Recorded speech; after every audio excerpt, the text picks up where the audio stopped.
Bonjour les poissons. Alors on se retrouve aujourd'hui pour votre amouroscope pour ce mois de novembre 2021. Donc j'espère que vous allez bien. Allez, c'est parti, on y va. Donc on va commencer par prendre une carte déjà pour voir quelles sont vos énergies pour le mois à venir. C'est parti. Donc pour les poissons, qu'est-ce qu'on peut me dire pour les poissons? Quelles seront leurs énergies? Donc pour le domaine affectif pour les poissons pour ce mois de novembre 2021. On voit bien ici par rapport à cette carte que dans vos énergies sur ce mois de novembre, amis poissons, vous aspirez à vivre une belle et grande histoire d'amour. L'amour véritable, l'amour avec une réelle connexion. Cet amour-là qui fait que vous vous sentez bien avec la personne de votre cœur. Allez, on va compléter avec un tarot. Donc, que peut-on me dire pour les poissons? Que va-t-il se passer pour le domaine amoureux pour ce mois de novembre 2021 pour les poissons? Le domaine amoureux pour les poissons.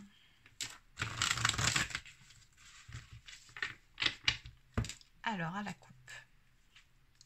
Nous avons ici un roi d'épée. On me parle d'une personne d'énergie masculine qui est plutôt autoritaire, on va dire ça comme ça. Le roi d'épée, oui, hein, c'est souvent une personne d'énergie assez autoritaire qui peut se montrer un petit peu froide. Niveau communication, on a connu plus chaleureux, hein, c'est ce que je veux dire par là. C'est également une personne qui est très intelligente, mais qui a du mal à se laisser aller à ses sentiments, à ses ressentis. C'est quelqu'un qui est beaucoup plus dans la logique, qui est assez terre à terre. Alors ça peut être aussi la personne de votre cœur qui est dans ces énergies-là, tout comme il se peut que ce soit vous actuellement. Qu'est-ce qu'on peut me dire pour les poissons?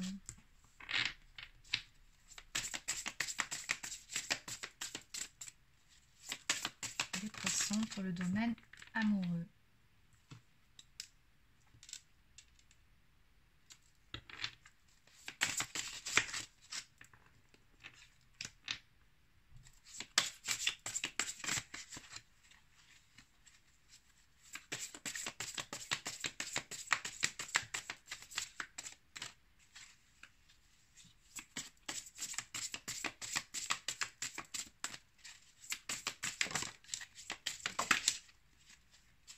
Allez, on va arrêter là.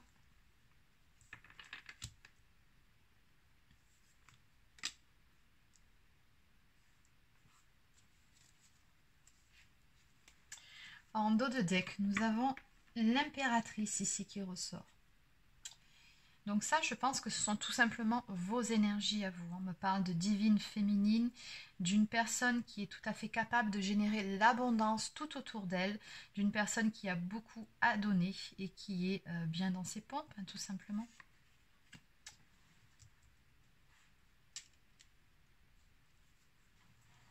On a beaucoup d'énergie féminine sur votre jeu. Hein. J'ai quand même une reine de coupe et une reine de bâton.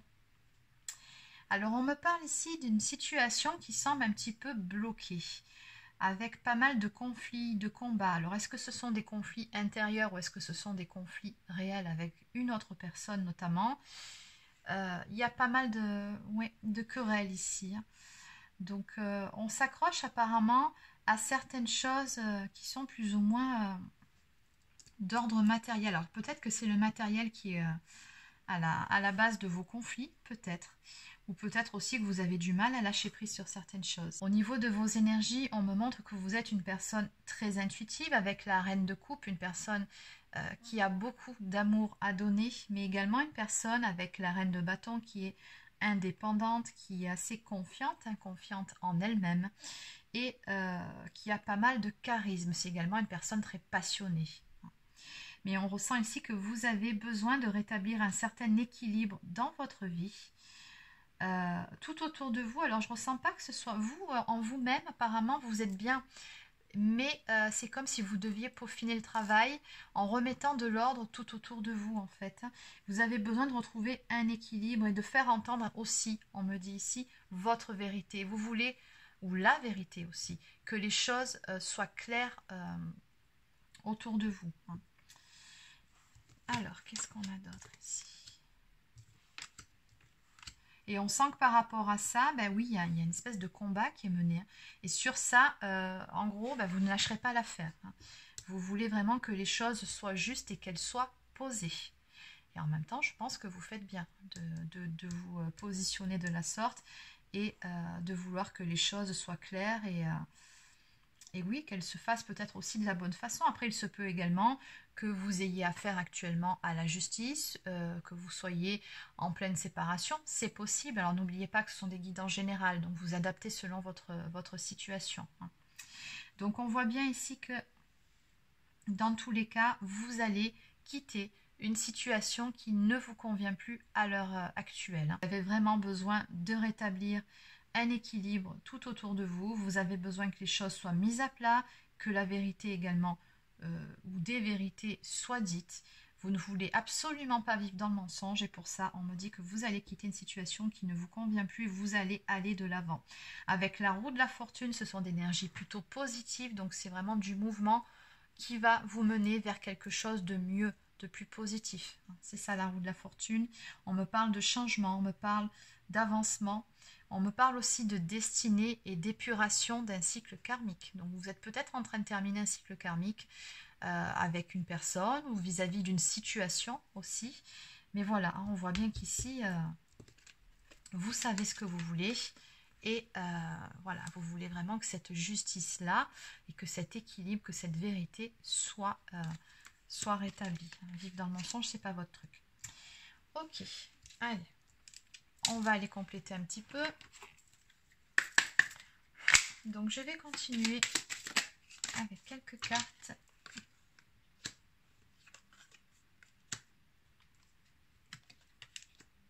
Ok. Oui, c'est bien ce que je pensais. Donc, en dos de deck, ici, on vous dit lâchez prise, reposez-vous et videz votre mental. Donc oui, on sent hein, de toute façon sur ce tarot-là, vous êtes vraiment dans des énergies de contrôle et c'est très bien. Mais là, le conseil qu'on vous donne, c'est quand même à un moment donné, lâcher prise. Hein. Ayez confiance. Vous avez peut-être besoin de vous reposer un peu parce que oui, se battre, oui, mais ne faut pas non plus que vous vous épuisiez à perdre votre énergie. Laissez les choses se faire, ayez confiance. Les choses vont se faire de toute façon. Avec la carte de la roue de la fortune, on a cette notion de destinée. Donc les choses de toute façon, elles vont avancer d'une façon ou d'une autre. Donc on vous dit prenez un petit peu de temps là pour vous ressourcer. Peut-être que vous avez besoin de faire un petit peu de vide, le vide dans votre tête, de souffler. Ne vous mettez pas la pression plus que ce qu'il ne faut. Hein. Donc on voit bien encore une fois, on a cette notion de combat ici qui ressort. Hein. Donc on vous dit, ayez confiance, les choses vont avancer. Vous êtes peut-être même au cœur d'une triangulaire où il y a de l'énergie tierce autour de vous. Bon, c'est même certain, vu la configuration.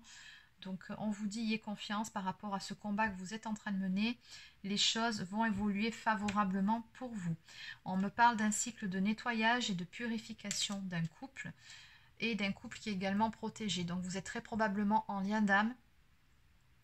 Et on vous dit ici que vous êtes en train d'en terminer avec un cycle karmique. Hein. Il y a certaines choses qui sont en train de s'épurer pour pouvoir aller vers un renouveau, une nouvelle vie amoureuse. Ici, on a le phénix qui renaît de ses cendres. Alors certes, vous allez quitter une situation qui ne vous convient plus. Et peut-être qu'au passage, parce qu'on a quand même les pertes financières ici. Hein. On voit que bon, ça faisait partie de la source du conflit. Peut-être qu'au passage, vous y perdrez quelques plumes. Mais soyez certains ou certaines que dans tous les cas, vous vous referez par la suite. Hein. L'abondance va venir, va arriver dans votre vie, ça va aller. Donc voilà, encore une fois, ayez confiance au processus là, qui est en marche. Les choses de toute façon, elles vont évoluer favorablement pour vous. Donc ne vous inquiétez pas plus que de raison. Allez, on va terminer ici avec une carte pour attirer l'amour à soi. Ce sont des petites cartes conseils sur le domaine amoureux. Alors, qu'est-ce qu'on peut vous dire pour vous, amis poissons, sur ce mois de novembre? Ben, toujours les mêmes énergies, regardez. Je recherche toujours un équilibre dans ma vie. Et oui, c'est ce que vous faites. Nous disposons de plusieurs piliers dans notre vie. Famille, couple, vie sociale. épanouissement personnel et vie professionnelle. Si je fais reposer mon bonheur sur un seul pilier et qu'il s'effondre, tout s'effondre. Aujourd'hui, j'identifie et je développe les piliers que j'ai négligés. Donc oui, c'est très important pour vous de ne pas uniquement compter sur le bonheur, par exemple dans le domaine amoureux. Non, on ne se focalise pas uniquement sur ça. Vous savez très bien que pour être bien dans vos pompes et que pour être équilibré, il faut être bien dans tous les domaines, que ce soit familial, régler les conflits s'il y en a, faire les choses qui sont bonnes pour vous, pour vos proches, ne pas vous sacrifier non plus, professionnel, amical, social. Enfin, il faut que vous soyez au clair et que vous vous sentiez bien dans tous les domaines de votre vie. Donc voilà, c'est terminé pour cette guidance. Alors n'hésitez pas à laisser un petit pouce bleu ou un commentaire si ça vous a plu. Abonnez-vous à la chaîne si ce n'est pas encore fait. Pour les personnes qui souhaiteraient une guidance personnalisée ou encore un soin énergétique, je vous invite à prendre rendez-vous directement sur mon site marieguidance.fr. Vous trouverez le lien dans la barre d'infos sous cette vidéo. Sur ce, je vous souhaite de passer une excellente journée et je vous dis à très bientôt pour une prochaine guidance.